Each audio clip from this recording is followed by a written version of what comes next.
Okay, the classic way in terms of describing what's going on when a neuron is sending an electrical message is to talk about this particular graph.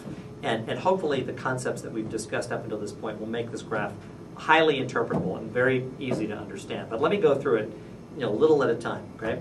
So this graph shows you on this axis time in terms of milliseconds. That's thousandths of a second, okay? So here's 1,000th of a second, 2,000ths of a second, 3,000ths of a second, 4.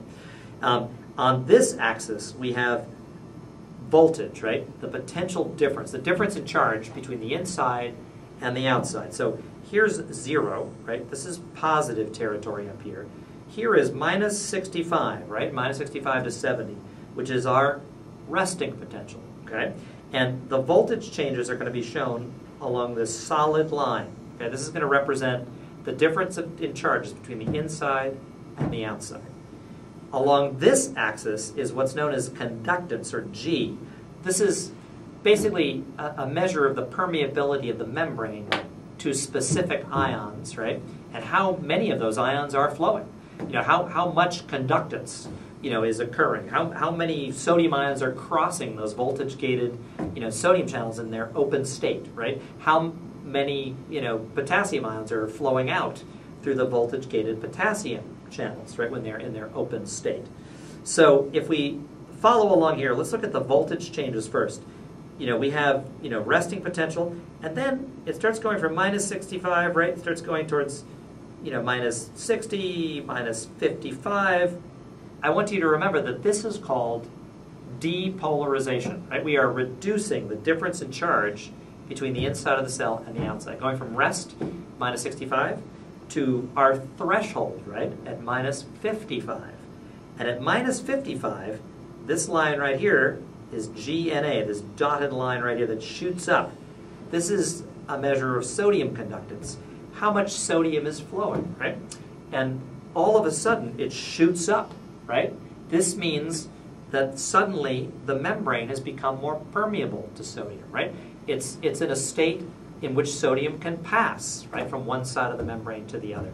And this is due to the presence of those voltage-gated sodium channels, right? That at minus 55, when you've depolarized the threshold, they all open. They shift into a conformation, right, where they allow for the passage of sodium. And sodium takes advantage of this opportunity and shoots inside, right? And remember, it comes inside. Why? Because of the electrical force. It's still negative on the inside, minus 55, right? And sodium is a positively charged ion. And concentration gradient force, right? Because there's all that sodium outside and very little inside. So sodium rushes in, but look, it suddenly stops, right? And the conductance drops off. We're talking about 1 millisecond. What we're showing here is from rest, right, where it's closed, this is the voltage-gated sodium channel, to threshold, minus 55, it's open. Sodium rushing in, there's that conductance line, right? And it's going to change the voltage relationship, right? We're going to go from minus 55, we're going to go up, up, up, up, up. If we're looking at the dark line now, the voltage changes all the way to positive 20, right? This voltage-gated channel is going to shift again, right? Into another conformation, conformation 3, where it's closed, right? And the conductance is going to drop, okay? And as it drops, of course, you're no longer bringing in positively charged ions, right? The voltage line is going to start to drop.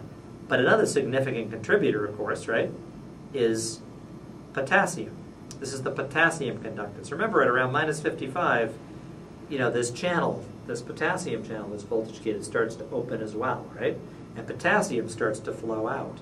And as you, make it more positive on the inside versus the outside, right? This positively charged potassium, which is also in high concentration on the inside, is going to be driven out, right? And so you're going to see more positive ions leave the inside of that cell and head out. This is going to, start to hyperpolarize, bring down, increase the difference in charge between the inside and out, this voltage line, right? It's going to go down, down, down, down, down. And if this was our minus 65, our resting potential, right? You'll note that it actually drops below, right? It goes to minus, let's say, 75 or even 80. And this is the hyperpolarized state, right? And then it'll slowly work its way back up. to the resting potential as the pump continues to distribute ions across the membrane. So questions I want you to think about here. What causes sodium ions to flow inside when you hit minus 55, right? And for that 1 millisecond. What's responsible for permitting sodium ions to flow in the first place, right? What's responsible for the change in permeability across the membrane? I'll give you a hint. And what forces are going to actually drive sodium, from the outside in during that brief period, when there's an option for it to flow? And what causes the potassium ions to flow outside? Think about the forces that are involved and the structures that are involved that permit that to occur. And how do these ion currents, the movement of charged particles, actually change the potential difference across the membrane?